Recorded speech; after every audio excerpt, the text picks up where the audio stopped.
Hello, I'm the Nostalgia Critic guy, remember? You know that. And welcome to the first installment of Sequel Month.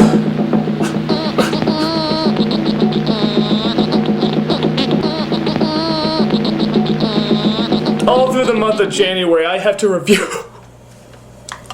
review terrible, terrible sequels to movies I've already looked at. And if these sequels are anything like the movie I just saw, I am in serious shit, man! Serious shit!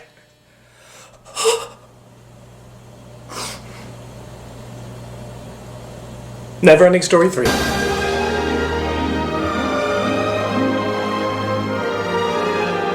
I mean, this is anus scum. Literally fresh from the ass anus scum. This is one of the worst slaps in the face to a really great movie since the last slap in the face to it! But give NeverEnding Story 2 some credit, it wasn't this. This is the Mortal Kombat 2 of sequels, the Batman and Robin, well, it's still bad! It's one of the worst sequels to a franchise I have ever seen, period. This is the movie.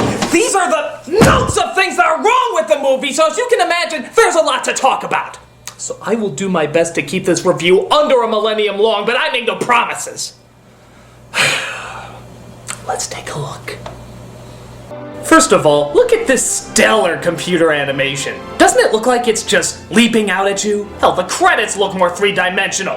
I guess this is supposed to be Fantasia, but Lord knows, it looks more like a theme park from the fucking White Witch of Narnia. Apparently there's this Dumble douche who spends most of his time recording the tales of the NeverEnding Story. Yeah, just burn the pages after part 1, pal, it'll save you 4 hours. There will be a day when the writing stylus will start to act strangely.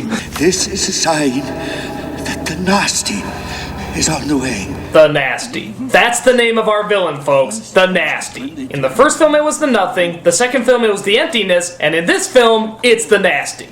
The hell is the villain in the next film gonna be called? The... Ooh.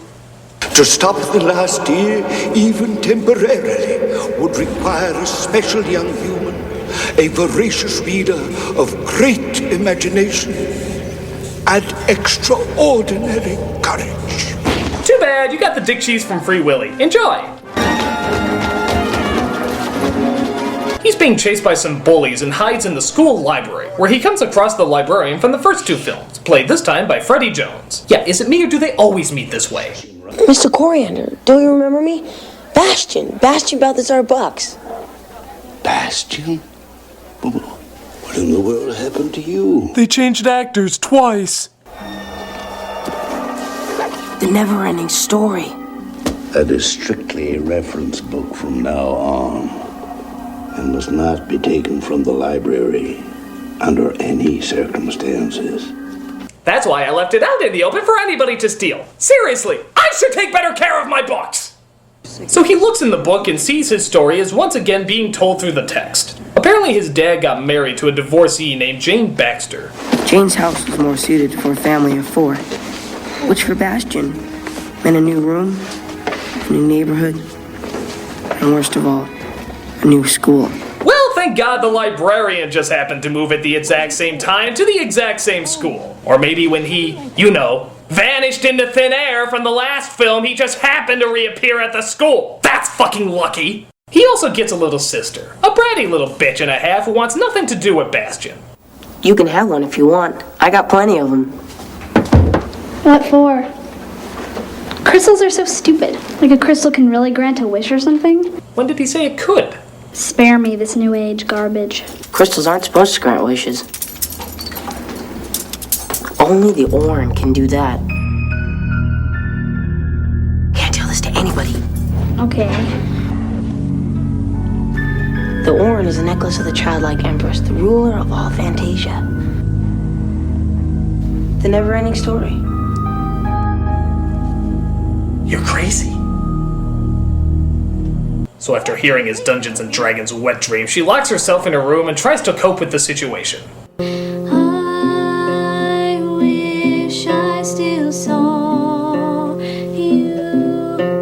Yeah, Thank God she's not into all that new age crap. She just likes to express her feelings on acoustic guitar and sing lyrics that wouldn't make it into a jewel poetry book. And you left me here. Sebastian's dad, who looks like a pig that just ate Vince Vaughn, tries to help his new wife be a good parent. Downstairs, look alive, let's go, yee-haw! I'll be pulling the car out of the garage. You know, when you're ready. I'm acting!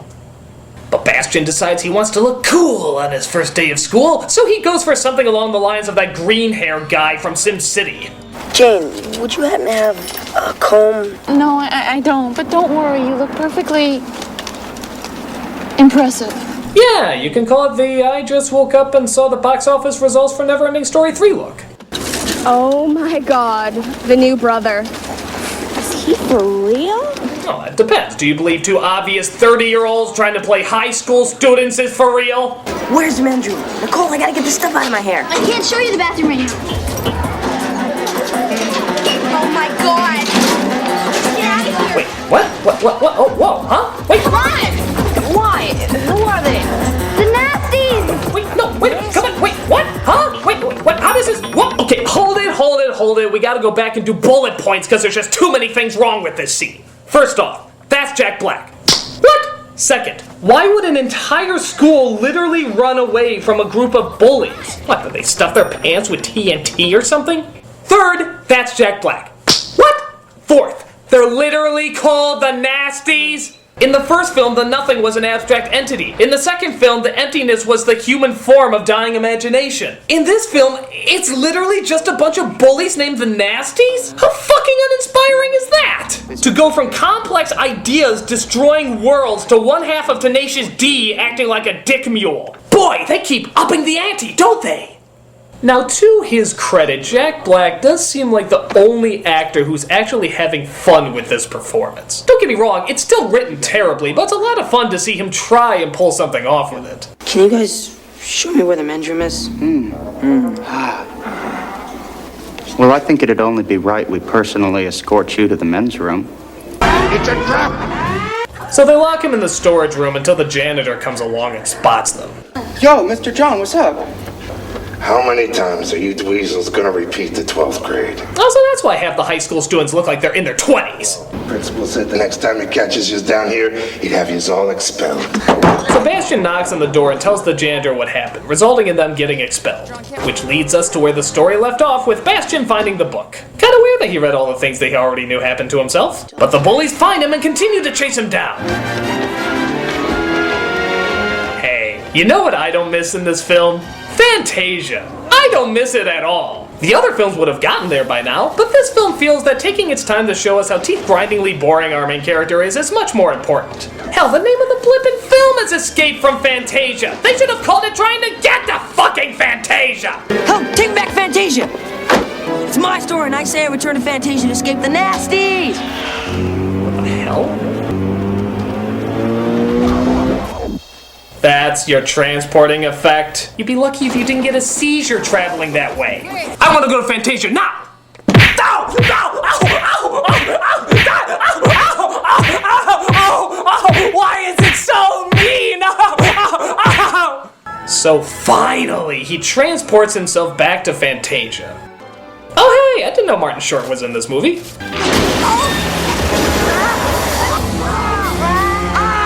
So he comes across the gnomes from the first movie, who are now Irish for some reason, as Jack Black continues to try and find Bastian. When I get my hands on that slippery weasel, I'm gonna rock his world. Ew. Yo! Maybe he's hiding in one of these books! Yo, Balthazar! You know, these guys are making Bulk and Skull look like professional assassins. Did anybody check in there? So they find the book, and here's a big shock, are actually able to read. In order to escape the Nasties, Bastian rushed inside the nearest door, the school library. Now, how can something that's happening right now be in this book? It ain't possible! He then slapped himself in a bout of overacting hamminess. So the Nasties eventually figure out that the book is alive and that Bastian is inside. Maybe we could make a few things happen to him. So the Nasties start to destroy the world by jumping on chairs? Yeah, honestly, they never explain how they're controlling the story. They never write in the book, they don't read the book out loud, it's just sort of in their control. But luckily, some characters are still around to help. Falco, you did great! Am I still in one piece? We need a ride to Silver City to see the Empress. Not with me. I just came from there. Everyone's acting crazy. Oh my god, what did they do to you, Falcor? Not only do the animatronics look like the butt cheeks from Chuck E. Cheese, but the character is totally backwards. Falcor was a dignified creature. He was optimistic and wise. This abomination is a blithering idiot. He's like the flying version of Patrick, the starfish. Things will work out fine, Atreyu. Never give up, and good luck will find you. Oh, wait, that's just what I heard. It could be just a rumor. Oh, this is no weather for mountain flying. I don't wanna go on an adventure. But he's not the only character who gets an anal raping from this film. Just take a look at what they did to the Rockbiter and... family. Yeah, there's TV in Fantasia now, folks. TV! Isn't that like the #1 thing that keeps children from reading? And they have it in Fantasia? A world that can't survive unless children are reading! What a fucking hypocritical world. Did someone see rocks before lunch? Yes, people. That is the Rockbiter. Would you mind going over to Wondering? Allow me to cry for you. What have you done, movie? What have you done? You turned this character into a fucking sitcom! No, I'm serious. It's a fucking sitcom! Like the fucking Flintstones or the fucking dinosaurs! Don't fucking believe me? Take a fucking look at the fucking scenes from those fucking shows and then fucking tell me they don't fucking look like the fucking same thing, you fucking fuck! But oh wait! There's more! Just listen to what the fucking family sounds like! Would you mind going over to Wandering Mountains and breaking off about a half a ton of limestone for me? Does that sound remotely female? I mean, at all! At all! Is there any indication that that's a female voice? No. That thing has a dick! It has bulging testicles, he married a rock vestite! But wait! There's more! Take a look at how the baby sounds! Junior go Mikey! Da me come too. Pika, Junior. It's all the same guy. Yeah, it's the same actor doing all 3 parts. I'm convinced. There is no attempt to disguise the voice at all, they just didn't care. But wait! There's more! Just when you think they can't possibly take away any more dignity from this character, they can't butt-fuck him enough! Play it. Get your motor running out on the highway, looking for adventure and whatever comes our way. Yeah, darling, gonna make it happen. Take the world and the love on grace. Fire all of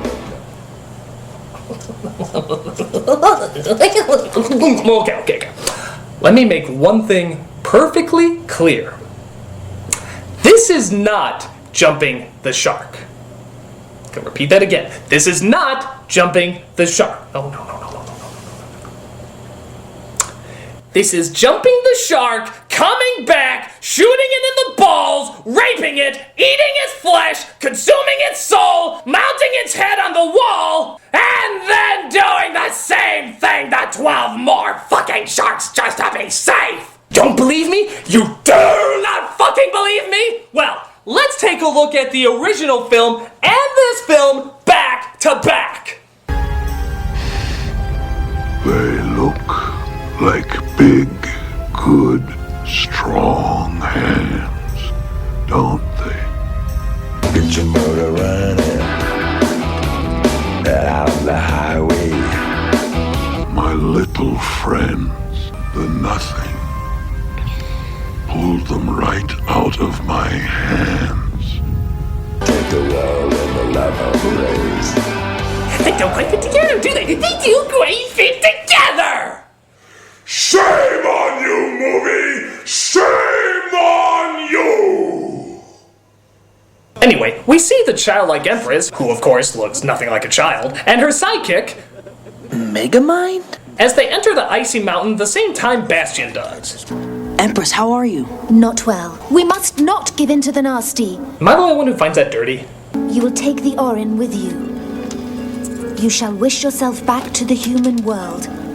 Then use the power of the Orin to return the book to the safe hands of the Keeper. Save Schmafe! This is the third time he's lost that goddamn book! It couldn't be in worse hands! I should have mailed it to the Marx brother. So, for some reason that's never fully explained, they all have to hold hands and wish together in order to get back to the real world. The Rockbiter's baby sneaks in though, and this somehow screws everything up. Hereby wish the NeverEnding story would leave the nasty... No, Bastion, stop! Empress? Bastion, the Phantasians who helped you got caught in a wish overload. Wish overload, I can't believe this fuck. Now they're with you in the human world, but you must not use the powers of Orin to stop the nasty. Why not? Yeah, why not? Because the new Fantasia that follows will be different. It won't include them. But it's his imagination, why can't he just wish they're in the new Fantasia? It's my imagination, I'll just make sure they're in the new Fantasia. No, Bastion. What, that's it? Just no? There's no other reason why? Why can't he just wish them back? No, Bastion. It seems like he could do it really easily. No, Bastion. I mean, he's got the little thing. No, Bastion. Just take 2 seconds. No, Bastion. What if he just... No, Bastion. Fuck you! It's your damn world! You botch it up however you want!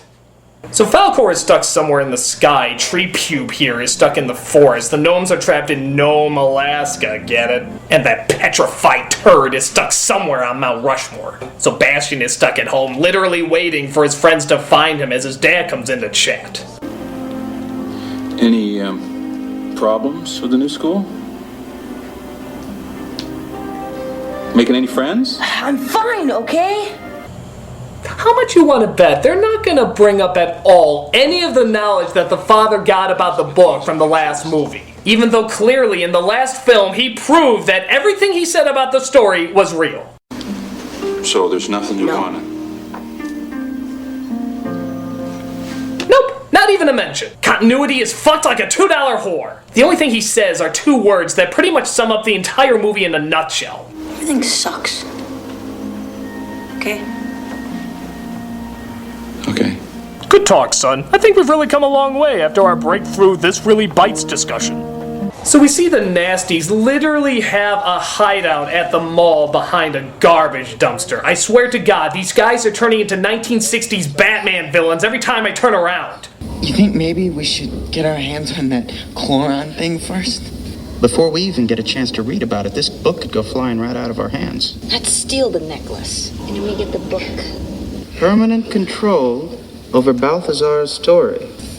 I'll chase him round the moons of Nibia and round the Antares maelstrom and round perdition's flames before I give him up. We see Falcor got the baby and are stuck in some sort of Chinese parade. And I have to admit, it's pretty bad when the paper dragons are looking more realistic than the actual dragon. May not be Fantasia, but there's some cute dragons here. There's some cute dragons here! Fuck you! But Bastion finds them and they fly away, as nobody questions why there's a giant white hairy penis flying in the sky. So Falcor flies the baby and Bastion home and continues to search for the others. E.T.'s a much better movie. Speaking of E.T. ripoffs, we get those classic scenes where the kid is hiding the creature in a comedic way from the parents. But again, why doesn't he just fucking show them? The father knows the world exists, or at least he did in the last movie, so what's the big deal? Oh, and here's a real bonehead move. Bastion goes to school the next day, leaving the giant rock baby and the all-powerful necklace out in the open. Thank God you don't have a bitchy bitch sister who would steal it for any reason. And you just won the Dumbass of the Year award. At school, we see the nasties watching him, but are waiting for the right moment to strike. We're supposed to be expelled, remember? Let's wait till the 3 o'clock bell, so we can take him outside without no one noticing. Do you know the Klingon proverb that tells us revenge is a dish that is best served cold? But soon the sister figures out that the Orin has power, and here's a bright move. She makes fucking wishes with it! Thank you, God!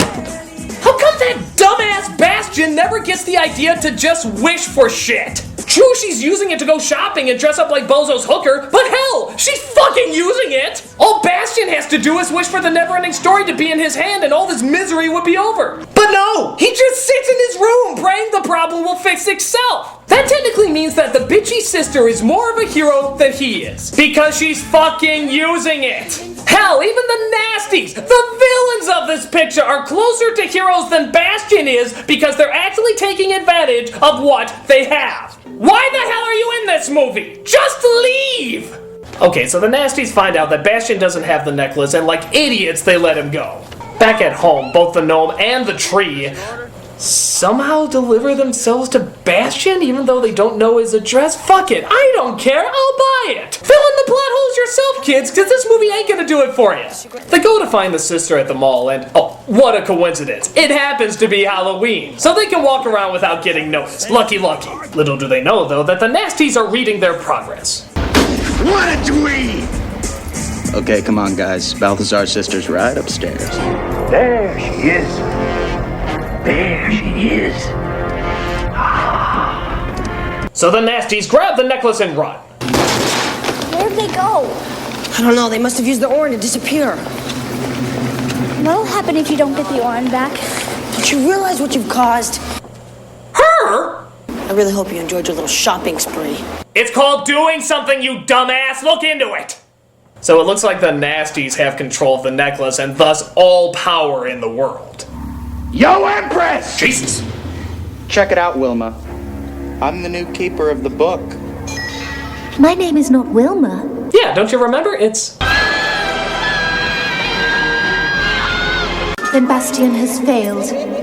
And the Fantasia that we know will be a thing of the past. Yeah, you really should learn your lesson from the last movie. He's not very good at this. So the nasties literally turn everybody in the world into arguing jerks because they're nasty. This means the kids' parents are at each other's throats too, but luckily they find the nasties and try to stop them. Looks like things are getting a little nasty over at the Bucks residence. You made it that way! Don't go blaming it on me.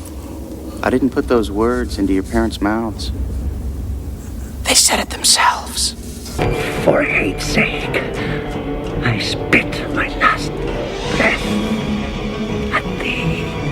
But the tree steals it from them and gives it back to Bastion. I wish! Finally! Rain down some vengeance on these assholes! Big man, Balthazar. When you got the necklace, put it down. What? No, we're doing this? Put it down. Then we'll see what a big man you are. Bastion placed the necklace down. You can't be serious! You're dead to me, kid. You're just gone. All at once, it was as if Bastion was transformed into a deadly combination of Bruce Lee, Steven Seagal, and Jean-Claude Van Damme. What, no Chuck Norris? So yeah, the book says he uses all his karate moves to kick their asses. I have no idea how this is supposed to work. Is he writing the story? Is the sister? Is the story just writing itself? It's never explained. I have wonderful news though, the movie's almost over. The kids go home to their parents, the other Fantasia characters get back safe, they turn the nasties into bookworms, and I assume the librarian is gonna burn that fucking book before it starts any more shit! I mean, Jesus, it almost destroyed the world in this one!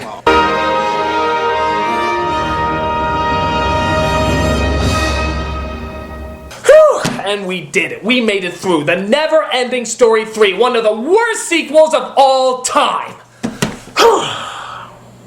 But on the bright side, the one thing I had to look forward to through all of this is that I get to hear that classic NeverEnding Story song again. It was in the last two movies. It is my reward for watching this torture. I deserve it. So please, play the song. Alex make a lightning, heavy metal thunder, racing with the wind, and the feeling of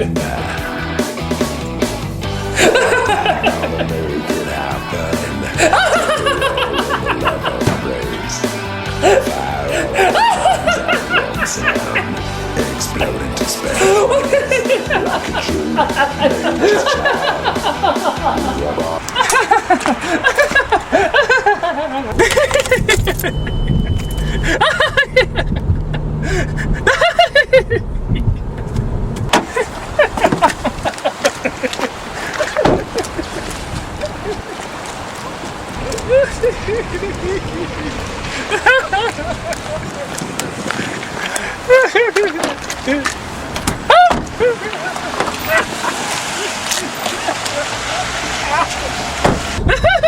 nature's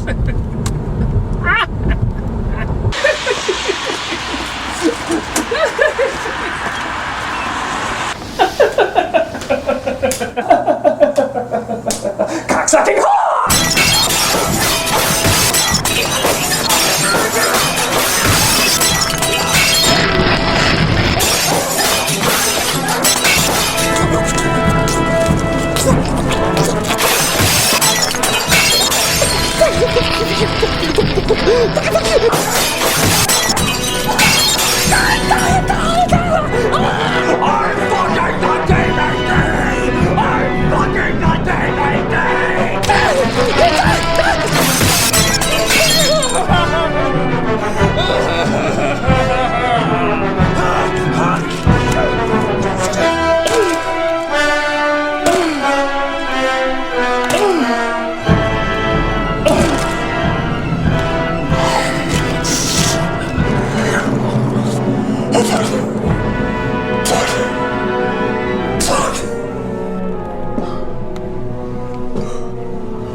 I'm the Nostalgia Critic, and you're watching Sequel Month. One down.